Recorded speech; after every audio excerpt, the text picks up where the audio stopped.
a crazy theory, and it involves Dandy's World's last update. Except this is something that literally no one is talking about. So when you first join Dandy's World, obviously the most obviously new thing is Dyle. Albeit he's not that new anymore, he was at the time. And in the update, there was this new unique feature that was added, and it was called gossip. Don't get me wrong, we talked a whole lot about gossip. We deep dove all that gossip, all that shenanigans about the tunes. Ladies and gentlemen, the part that no one's talking about is the gossip topics that say coming soon. Why would Quell add coming soon if it has no relevance right now? Dandy also got a new gossip feature added, but also has garden view and day gossip coming soon. I have a theory, and let's just say my theory also coincides with all these blueprint details, red tape, red drawstrings that we see over here, and it actually supports my original hypothesis. But before I talk about my Dyle theory, I wanted to tell you guys what I think about some of the interactions with Dandy, because I think there's some major details that have been left out, such as Dyle and Dandy's relationship. This is Dandy talking about Dyle, saying how it's great to have Dyle around, and how he helps Dandy out with certain things. He's sort of like a little assistant,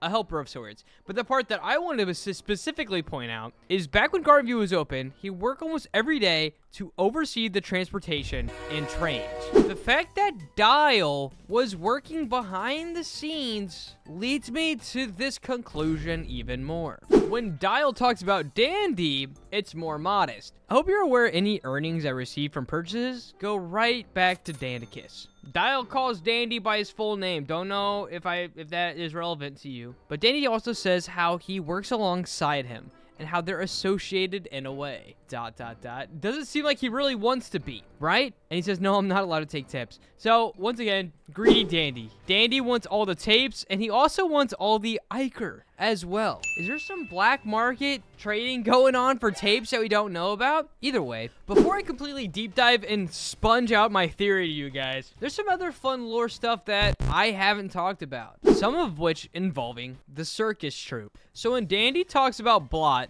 Dandy says how he loves rewatching old episodes of the show and asks if we want to know what they noticed. And he says how Blot never talks in any episodes. Between you and me, I don't think he was ever meant to speak outside of the show, which could be part of the reason why he talks backwards. He doesn't know how to talk properly, or his mind just literally works in a completely different way. He was never taught to speak. He just kind of learned it himself.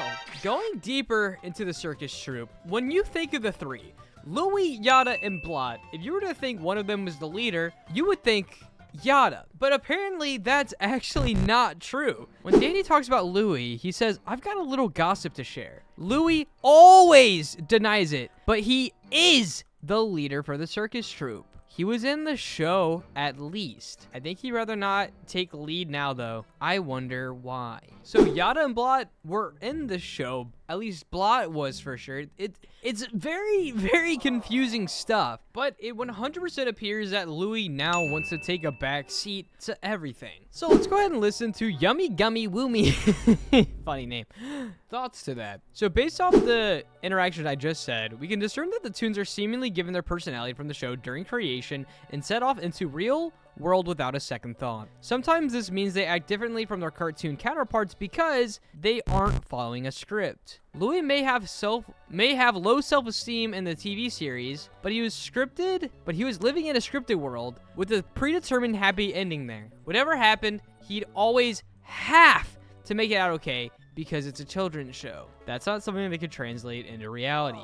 This also means that Garden View could not make artificial relationships. Whether or not Toons had chemistry with each other was entirely dependent on them and them alone. In the greenhouse floor, there's a Polaroid photograph you can find of Astro and Dandy with the phrase, "I'm so happy they're friends," written underneath it.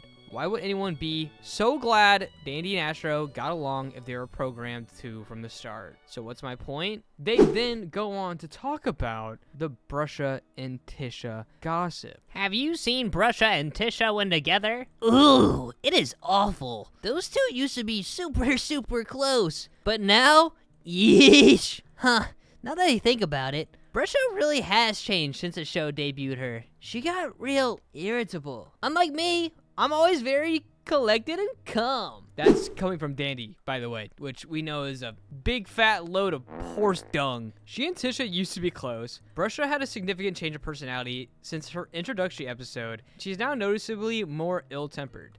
The wording here is important. Brusha really has changed since the show debuted her. Not Garden View, the show. Brusha was written and planned to be significantly more easygoing than she turned out to be. So what changed? She came to life and was given free will. We know Brusha has problems with her attitude and ego. As seen in her elevator interactions, this may be something that could be resolved quickly in a cartoon episode. But Brusha isn't a cartoon anymore. She's stuck having to improve organically, which she doesn't. I believe Brusha became more irritable because she was inclined to double down on herself rather than change. She isn't subtle about it.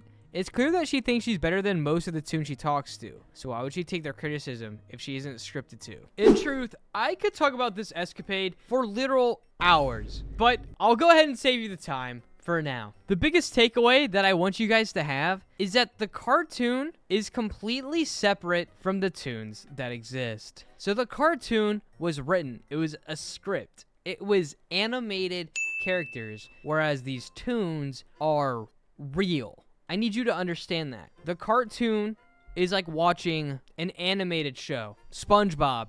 Those are all examples of animated shows that are like drawn cartoons, right? Whereas the toons are real, which is when the whole Garden View facility incident happened, where these guys turned into Twisteds. I need you to understand that. Very cool stuff. It's just obvious that a lot of them are not like their cartoon. Regardless, that's a brain blast, I know. So let me give you guys something a little bit easier to stomach. For example, there's this post that Adventurous Judge says, I can see why people say Bobette is useless now. So let's go ahead and watch this.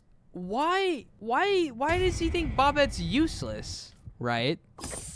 Oh, it's gonna pop open and then she's gonna get hit still. Oh my gosh. Okay, yeah. Oh look, it's Bobette. Oh, she's gone. Her ability works on Dyle, though. He often camps her. So, you know what? Maybe Bobette is a little useless. Connie, in that context, might just be better. Oh my gosh. Twisteds need to stop camping the toons, brother. Finally, moving on to my own personal theory. The one that involves Dyle and his backlog and his history. So the important thing that I want to point out once again is that Dyle works the trains. He runs the trains. He still does. My theory is that he's still connected, either Delilah and Arthur in some way. My theory is Delilah. Exhibit A, bro's pants. Look at those pants. Get a good long look at them. Take a strong look. Look who's wearing the same pants. Little Miss Perfect. Dyle still chooses to wear the same pants as Delilah without Iker on it. Potentially a gift? Who knows? Exhibit B, confirming that he still has connection to them, is this transcript between Dyle, Arthur Walton, and Delilah Keene. We've already talked about this, but I'm starting to think that Dyle might low-key be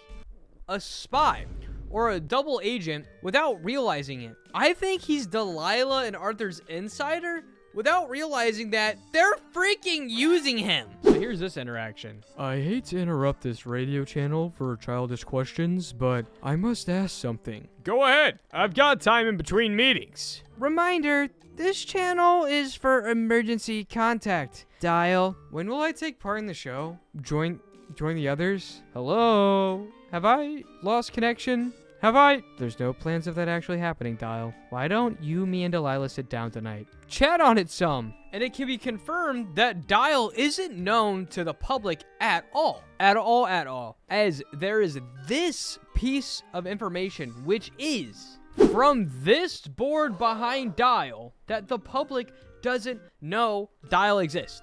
Right? Because the trains must be magic. They run all on their own. They don't know who the train conductor is. That it's literally a toon. But why would they want it that way? There's also this picture that says main track, Route 4, which I'm assuming is Dyle trying to deduce why he's not part of the show. There's also a whiteboard back there that I want to see so bad. And a coat, meaning that Dyle can leave? Dyle does leave, because why would he have a coat rack, plenty of clothes, and a door to supposedly the outside where every other door is blocked? Dandy has a coat too. He doesn't have a door that leads out unless he takes the train. Very, very. Was Dyle made for the pure sake of being a worker? Was he made as a byproduct to simply run Garden View? Dare I say, kind of like a servant. It seems like he truly is and was created to be a piece on the chessboard for Delilah and Arthur. And this is a crazy theory, which is why in the intro of the video I said, I have a crazy theory. This video took me way too long to make. I do really enjoy the lore videos, so if you want to see more, even deeper, more detailed analyses like this in the future, or of that to other games, which I do hope to do soon. I'm just not there yet. Either way, thank you guys all so much for watching. If you guys like me, I've been posting 99 Nights videos on my other channel, and bye.